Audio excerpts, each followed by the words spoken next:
Clément Giraud, presque 40 ans, skipper du bateau Compagnie du Gility sur le Vendée Globe 2020. Je suis marié, j'ai 2 enfants, je vis à Toulon depuis 20 ans et j'ai grandi aux Antilles, particulièrement en Martinique et en Guadeloupe, où j'ai eu mes premiers contacts avec la mer. Bon ben voilà, je l'avoue, je vais faire mon coming out. Maman, papa, je séchais l'école pour aller naviguer ou surfer. Voilà, vous le savez, je crois que vous vous en êtes douté. Et oui, je fais partie de cette bande de petits cons qui, au lieu d'aller à l'école, allaient sur l'eau, trafiquaient les bateaux parce qu'il n'y avait pas de club de voile à Saint-François autre que l'UCPA où on pouvait avoir des planches à voile. Et grâce à un pote qui est Yann Martin qui vit encore là-bas, qui est plongeur encore et scaphandrier là-bas, bah, j'ai eu la chance de côtoyer le monde de la mer par les quais. Et c'est vrai que n'ayant pas de structure dans les années 90 à Saint-François, ou quasi pas, on était obligé de faire comme on le sentait, essayer de fabriquer des bateaux, trafiquer des bateaux pour pouvoir aller naviguer, surfer.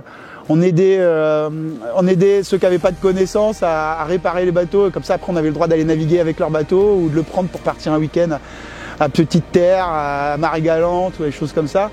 Et c'est vrai que du coup, la culture marine ou maritime, elle s'est un petit peu faite entre les bouquins que lui me passait parce que c'est un grand lecteur, et par nos petites actions quotidiennes où on pouvait gagner 50 francs en montant en haut d'un mât, gratter une hélice ou des choses comme ça, quoi. Donc c'est vraiment, non, j'ai eu la chance d'avoir, encore merci, hein, une enfance un petit peu peut-être un petit peu pirate, mais par contre où j'ai appris énormément de choses de l'école de la vie, on va dire.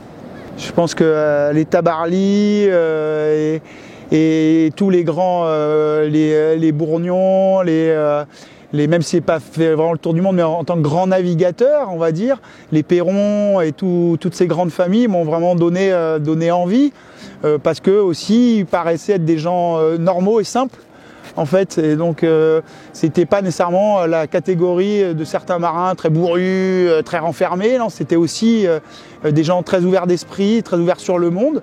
Et me sentant assez ouvert d'esprit finalement, et en toute modestie, ouvert d'esprit, ouvert sur le monde, pourquoi pas moi. Et effectivement, j'ai quelques comme ça grands marins qui m'ont un petit peu guidé par leurs écrits, je pense, surtout. J'ai pas un cursus comme les autres dans le bassin, effectivement. Aujourd'hui, j'ai pas eu la chance de pouvoir faire des Figaro. Je me suis entraîné en Figaro, mais j'en ai pas fait. J'ai pas fait le cursus fédéral comme classique, on va dire, pour en arriver là. Et j'ai toujours été persuadé, par contre, qu'on pouvait avoir sa place en arrivant par la fenêtre et pas par la grande porte. Et aujourd'hui, moi, de passer par la fenêtre, ça a été d'apprendre à faire de la voilerie. J'ai fait de la voilerie, j'ai eu plusieurs métiers avant de naviguer proprement dit. Un peu à l'ancienne, ça veut dire que j'ai d'abord été mousse, et après j'ai eu le droit de monter en échelon avec les années, les différents bateaux sur lesquels j'ai eu la chance de naviguer, les plus beaux bateaux du monde avec les meilleurs gars du monde. Et ça m'a donné aussi, je suis passé par cette école-là. Il doit me manquer certainement des choses au niveau technique et au niveau stratégique. J'y travaille, j'essaie de pallier à ces petits manques-là. Et là, j'ai encore 3 mois pour continuer à aiguiser mes couteaux. Je crois qu'elle est venue un petit peu toute seule, cette envie. À savoir que j'ai toujours aimé partir en forêt, partir sur l'eau, me balader, aller chercher des choses que je ne connaissais pas. Et je pense qu'elle s'est fait un peu naturellement avec mes années d'expérience de bateau. Je me sentais un peu plus confirmé et quelque part légitime à partir. Après, c'est quand même un vieux rêve qui était là, dans ma tête. Dans mon souvenir, c'est vraiment ces images-là que j'ai de bonhommes qui partaient tout seuls, en solitaire et en équipage, mais surtout finalement tout seul, faire le tour de la planète, quoi.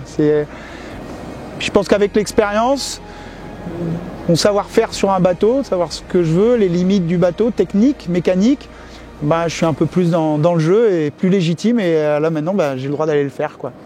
Donc je tente. Faut pas oublier qu'il y a 1 an, jour pour jour, mon bateau partait en flammes sur un départ de course. Tout le projet avec. Comment on reconstruit ça? Parce que c'est souvent une question qui revient, effectivement. Je pense qu'il faut simplement remonter dans le temps et savoir ce qui a toujours été fait dans l'histoire maritime. Quelles difficultés tous les marins ont toujours eu, ou les grands capitaines, ou les capitaines tout court ont eu à armer un bateau, trouver des équipages, trouver les finances, trouver les constructeurs, trouver des chantiers pour réparer les bateaux, les fortunes. Finalement j'ai vécu une fortune et ça me fait presque aujourd'hui avec un petit peu de retour sur toutes ces histoires-là, j'ai juste eu mon histoire, une des histoires de fortune de mer comme beaucoup d'autres finalement, et qui sont là aussi sur le Vendée, ou qui ont été là, ou qui seront là demain, quoi. De temps que je m'en souvienne, ça fait très longtemps que je rêve de ce moment-là, et j'ai du mal vraiment à réaliser qu'aujourd'hui j'ai un bateau qui m'attend, qui est dans le port avec tous ces grands noms de la voile. Et je pars faire le tour du monde, quoi. Et ça, je l'intègre encore pas. J'arrive pas à y croire, en fait. Je pense que je croirai que quand je remonterai le chenal de retour.